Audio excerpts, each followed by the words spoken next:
जीवन में नियमों का महत्व हमेशा से है और रहेगा भी हमेशा। आप हृदय को फेफड़ों का कार्य करने को नहीं कह सकते, ये संभव ही नहीं है। इसी तरह फेफड़ा हृदय का कार्य नहीं कर सकती। सबका अपना अपना कार्य बंटा हुआ है, जिससे जो कार्य मिला है वो उसे बखूबी कर सकता है। जिससे मैं आपको अच्छे से अच्छे टॉपिक पर मोटिवेशन देने का कार्य करता हूँ, जो मुझे पसंद है। मुझे लिखना पसंद है तो मैं लिखता हूँ।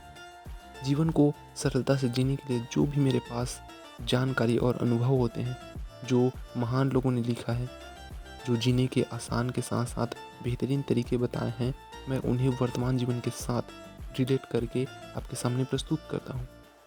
तो इसी पर हमारी चाणक्य नीति की सीरीज चल रही है, जो आपको ज्ञान के साथ साथ लाइफ को बेहतर तरीके से समझने में मदद करेगी।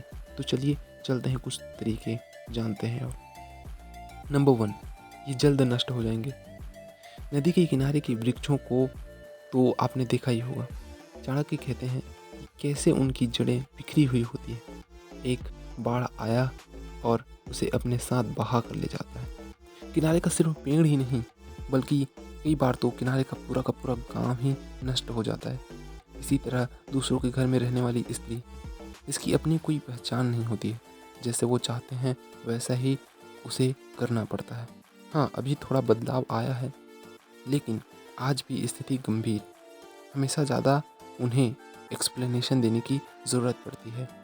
ऐसे ही किसी राजा का मंत्री अगर सही सलाह देने वाला ना हो, जिसमें इतनी योग्यता ना हो कि वो लोगों के प्रॉब्लम को सॉल्व कर सके, राज्य की रक्षा कर सके, तो वो राजा भी ज़्यादा समय तक राज्य का कार्य नहीं कर सकता।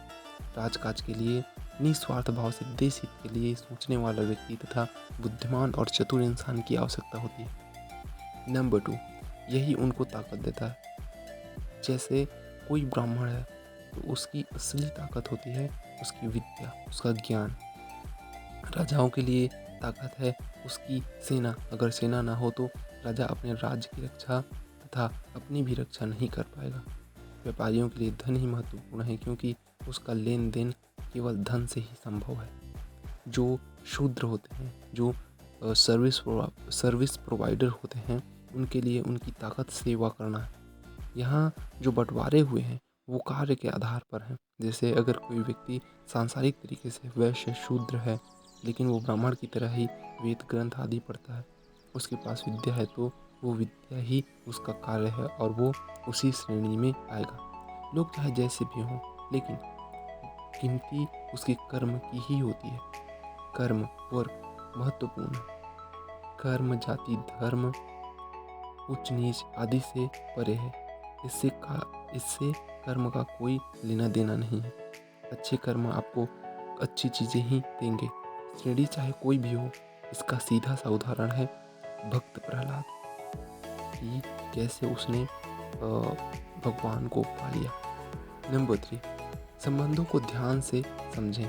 हम सभी इससे बहुत ही ज़्यादा उम्मीद लगा बैठते हैं और थोड़ा, पर होता क्या है, कुछ अलग हुआ तो आपको लगता है कि उसने आपको धोखा दिया है।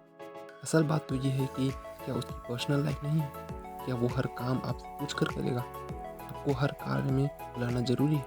नहीं, नहीं बुलाया तो क्या हुआ? मैंने देखा है कि बहुत से लोग संबंधों को समझने में गलती करते हैं। कहते हैं इम्पोर्टेंट फंक्शन था, हमें नहीं बुलाया, भूल गए। अच्छे दिन आए तो भूल गए। भाई ज़रा सेलिब्रेट करने दो उसे। बहुत दिन के बाद उसने सुकून की सांस ली होगी आज आप वो भी छीनना चाहते हो? समझो यार, उसको थोड़ा अकेला छोड़ दो। संबंधों के बारे में आचार्य ने बताया है कि कोई तब तक ही आपके साथ संबंध रखता है, आपके साथ रहता है, चापलूसी करता है, जब तक उसके स्वार्थ की पूर्ति हो रही होती है।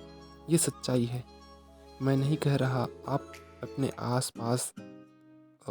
आसपास देख लें और गौर करें और पता करें, आपको शायद जवाब मिल जाएगा।